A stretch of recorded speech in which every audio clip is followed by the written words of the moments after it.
Ayaw nilang malaman mo ito.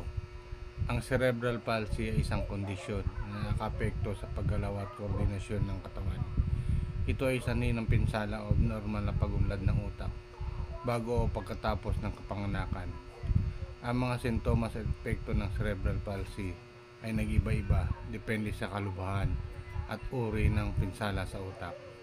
Mga sintomas ng cerebral palsy: mga problema sa paggalaw at koordinasyon, stiffness o tightness ng mga kalamnan, mga paggalaw na hindi kontrolado, kawalan ng balanse, mga problema sa pagsasalita, mga problema sa paglunok, mga problema sa pag-unlad.